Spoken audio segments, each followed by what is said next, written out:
ವಿದ್ಯಾರ್ಥಿಗಳ ಆಕ್ರೋಶ ಕುಲಪತಿ ಆವರಣ ರಣರಂಗವಾಗಿದೆ. ಶಿವಮೊಗ್ಗ ಕುವೆಂಪು ವಿವಿಯಲ್ಲಿ ವಿದ್ಯಾರ್ಥಿಗಳು ಪ್ರೊಟೆಸ್ಟ್ ಮಾಡ್ತಾ ಇದ್ದಾರೆ. ವಿದ್ಯಾರ್ಥಿಗಳ ಸಮಸ್ಯೆಯನ್ನ ಬಗೆಹರಿಸದ ಕಾರಣ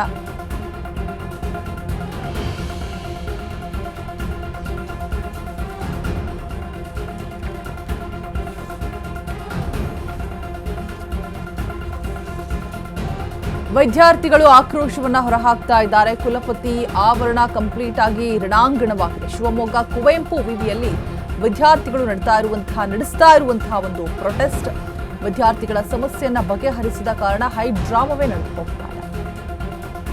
ಶಿವಮೊಗ್ಗ ಜಿಲ್ಲೆಯ ಶಂಕರಘಟ್ಟದಲ್ಲಿರುವಂತಹ ಕುವೆಂಪು ಯೂನಿವರ್ಸಿಟಿ NSUI ನೇತೃತ್ವದಲ್ಲಿ ವಿದ್ಯಾರ್ಥಿಗಳು ಪ್ರತಿಭಟನೆಯನ್ನ ನಡೆಸ್ತಾ ಇದ್ದಾರೆ. ಕುಲಪತಿ ವಿರುದ್ಧ ಅಧಿಕಾರವನ್ನ ಕೂಗಿ ವಿದ್ಯಾರ್ಥಿಗಳು ಆಕ್ರೋಶವನ್ನ ಹೊರಹಾಕ್ತಾ ಇದ್ದಾರೆ. ಪೀಠೋಪಕರಣಗಳೆಲ್ಲವನ್ನು ಕೂಡ ಧ್ವಂಸ ಮಾಡಿದ್ದಾರೆ. ಕುಲಪತಿ ಕಚೇರಿ ಬೋರ್ಡ್ಗೆ ಕಪ್ಪು ಮಸಿಯನ್ನ ಬಳಿದು ಆಕ್ರೋಶವನ್ನ ಹೊರಹಾಕ್ತಾ ಇದ್ದಾರೆ. ಶಿವಮೊಗ್ಗ ಕುವೆಂಪು ವಿಶ್ವವಿದ್ಯಾಲಯದಲ್ಲಿ ವಿದ್ಯಾರ್ಥಿಗಳು ನಡೆಸ್ತಾ ಇರುವಂತಹ ಒಂದು ಪ್ರೊಟೆಸ್ಟ್ ವಿಶ್ವವಿದ್ಯಾಲಯದ ಆವರಣದಲ್ಲಿ ನಡೆಸಲಾಗ್ತಾ ಇದೆ. ಪ್ರೊಟೆಸ್ಟ್ ಅನ್ನ ನೋಡ್ತಾ ಇರಬಹುದು.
ಶಿವಮೊಗ್ಗ ಶಂಕರಘಟ್ಟ ಕುವೆಂಪು ವಿಶ್ವವಿದ್ಯಾಲಯದಲ್ಲಿ ವಿದ್ಯಾರ್ಥಿಗಳು ಆಕ್ರೋಶಗೊಂಡು ಮಾಡ್ತಾ ಇರುವಂತಹ ಪ್ರೊಟೆಸ್ಟ್ ಅನ್ನ ಗಮನಿಸ್ತಾ ಇದ್ದಾರೆ. ಕುಲಪತಿ ಕಚೇರಿಯ ಆವರಣದಲ್ಲಿದ್ದಂತಹ ಕಂಪ್ಲೀಟ್ ಆಗಿ ಕುರ್ಚಿಗಳಾಗಿರ್ಬೋದು, ಪಾಡ್ಸ್ ಆಗಿರ್ಬೋದು, ಡೋರ್ ಗ್ಲಾಸಸ್ ಆಗಿರ್ಬೋದು, ಎಲ್ಲವನ್ನು ಕೂಡ ಒಡೆದು ಹಾಕಿ ಆಕ್ರೋಶವನ್ನ ಹೊರಹಾಕ್ತಾ ಇದ್ದಾರೆ.